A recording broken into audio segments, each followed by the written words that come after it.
Qui finance les films? Est-ce que c'est vos impôts? Est-ce que c'est les chaînes de télé ou est-ce que c'est les studios américains? Eh bien c'est en train de changer et on va en parler tout de suite.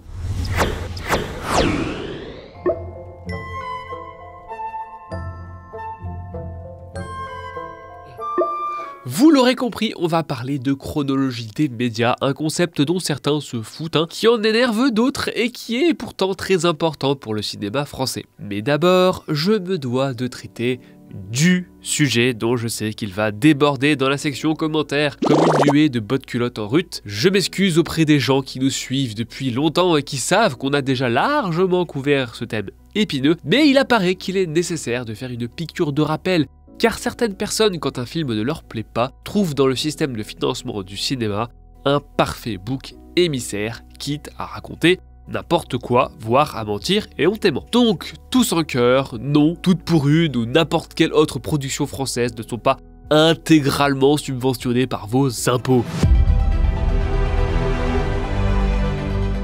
En 2023, la part des soutiens publics automatiques sélectifs et régionaux s'élevait à 8,3% chez les films d'initiative française, sans compter le crédit d'impôt certes. Il faut rappeler quand même que certaines de ces aides sont des avances sur recettes, donc elles sont avancées et remboursées dans bien des cas. Par ailleurs, le CNC, l'établissement indépendant sous la tutelle du ministère de la Culture qui alloue la plupart des subventions nationales, est financé à 95% par 3 taxes. La taxe sur la vidéo et sur les services de vidéo à la demande à hauteur de 2%, la taxe sur les services de télévision et bien entendu une taxe à hauteur de 10,72% sur les recettes des sorties salles. Donc que les gens qui n'aiment pas le cinéma se rassurent, puisqu'ils n'y vont jamais, ils financent que très peu le CNC. Quant aux 2 premières taxes, elles sont prélevées sur les chiffres d'affaires. Il y a les régions aussi qui effectivement tapent un peu dans vos impôts. Salaud! Mais en 2022, elles contribuaient en moyenne à hauteur de 5,8% des devis.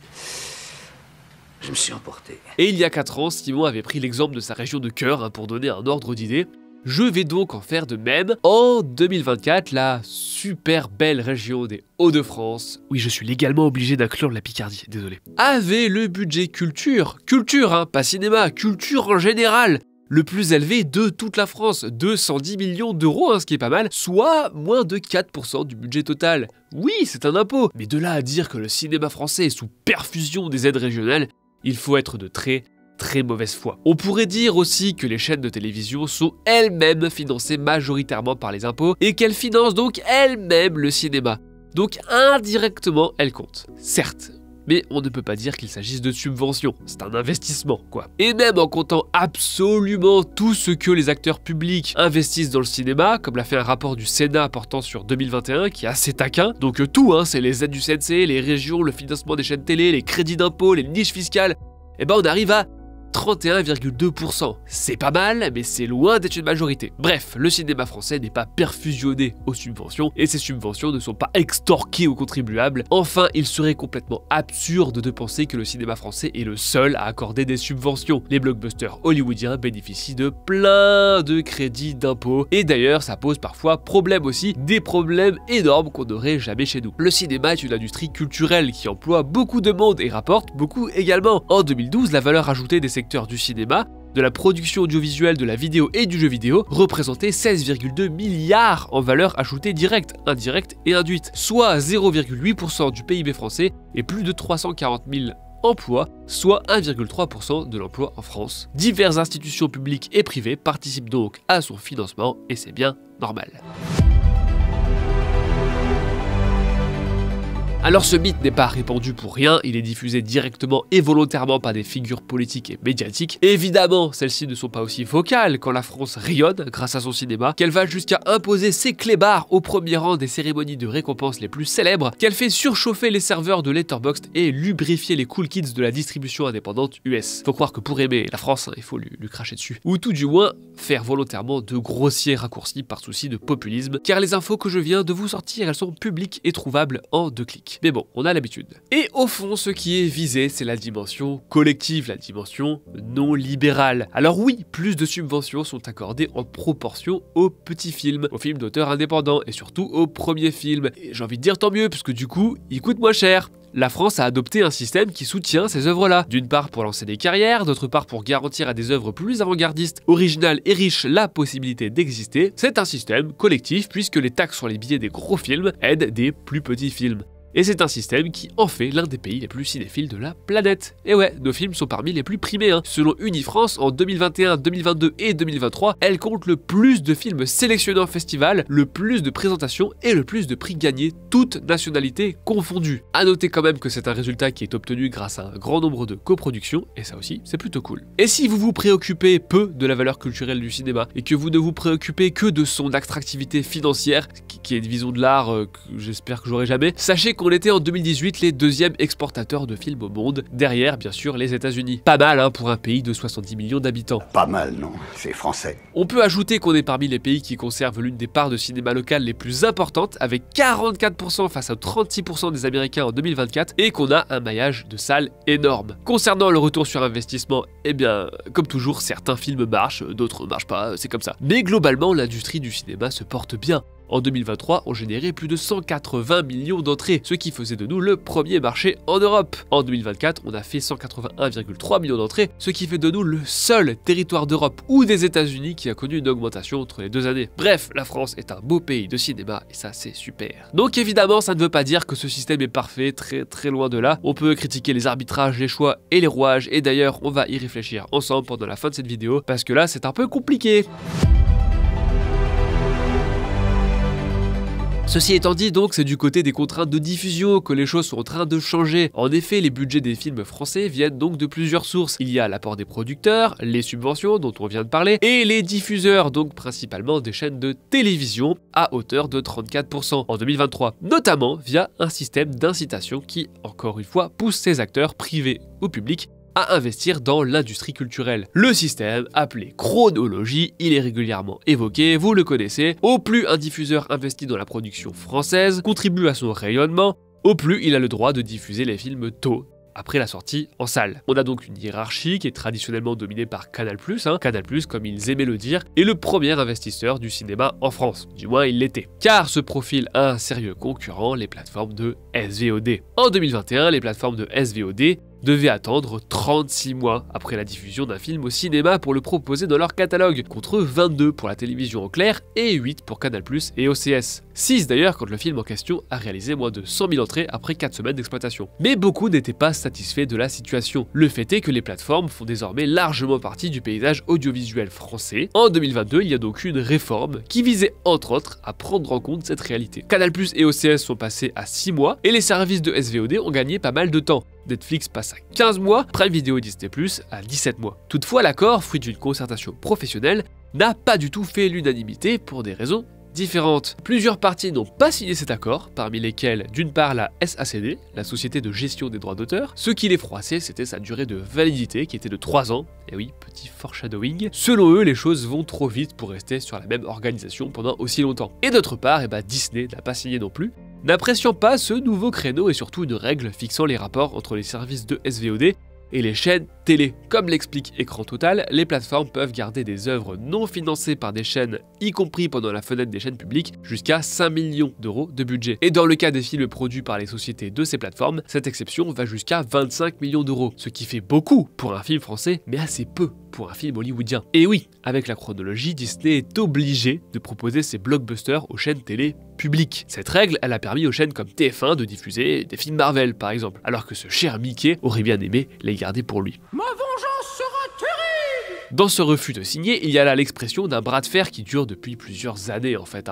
autour de la question de la chronologie des médias. En fait, les services de SVOD n'ont eu de cesse que de tenter de contourner, voire forcer le système français. Souvenez-vous, en 2017, lors du Festival de Cannes, Netflix avait fait sélectionner 2 films, dont Okja, super cool d'ailleurs. Le CNC a donc proposé à la plateforme de les diffuser en salle et d'attendre les 36 mois réglementaires avant une diffusion sur le service. Et évidemment, celui-ci a complètement court-circuité le truc et a balancé les 2 films sur son service sans passer par la case cinéma. Une affaire qui a carrément poussé le festival à énoncer une nouvelle règle. Nouvelle règle! Tout film qui souhaitera concourir en compétition à Cannes devra préalablement s'engager à être distribué dans les salles françaises. Sous-entendu, si un film n'est pas diffusé en salle, c'est par définition en France un téléfilm. Bon, déjà on voit un peu les limites de cette distinction à l'heure où les services investissent des centaines de millions de dollars ou d'euros dans des contenus proposés sur la plateforme. Parce que en l'état, Netflix avait trouvé un moyen d'esquiver la chronologie. L'esquive, c'était vraiment leur truc à l'époque, hein, parce qu'au moment de débarquer en France, ils avaient pris des locaux dans le 7e arrondissement avant de les transférer aux Pays-Bas. À l'époque, ça lui a permis de faire de... Attends, c'est quoi déjà l'expression où c'est légal? Ah oui, de l'optimisation fiscale, mais aussi de ne pas se soumettre aux lois sur le financement des films. Donc ils balançaient leurs films dans leur coin instantanément, sans rendre compte à personne. Toutefois, il a vite fallu qu'ils investissent, car les pays européens, et pas seulement la France, se sont mis à imposer une part de production locale aux plateformes, alors qu'elles étaient en train d'exploser à peu près partout dans le monde. En 2021, Disney avait carrément tenté de passer en force. Un papier de Variety révélait que Mickey menaçait de cesser d'exploiter ses films en salle si les règles n'étaient pas revues. Après l'accord de 2022, insatisfaits, ils ont mis la menace à exécution en privant de sortie salle Avalonia, le Disney d'animation de fin d'année. Bon, ça leur a pas coûté trop cher vu le beat du truc, mais ils l'ont fait. You crazy son of a bitch, you dead.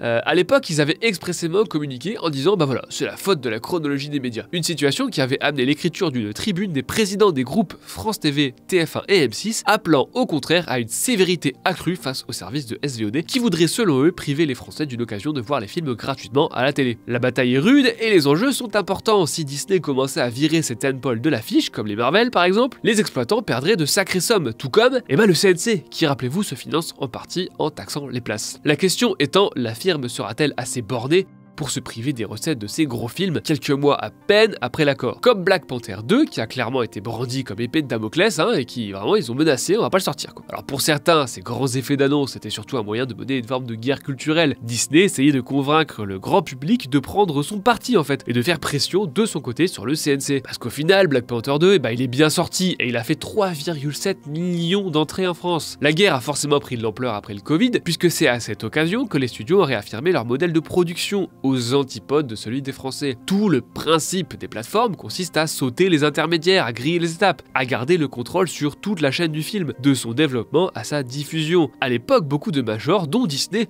se sont mis à diffuser leurs films en VOD quasi simultanément à la sortie salle aux États-Unis. C'est le comble du libéralisme que cherche justement à éviter la chronologie. Sauf qu'en fait, ça a pas trop marché. Disney par exemple a changé de stratégie quand il s'est rendu compte que l'exploitation salle, ça compte quand même pas mal quand tu veux donner un peu de prestige à tes œuvres, surtout quand tes films se font pirater à un rythme qui rendrait jaloux Jack Sparrow. Le grand patron Bob Iger lui-même a reconnu que les sorties en streaming ont bousillé le poids de la marque Pixar.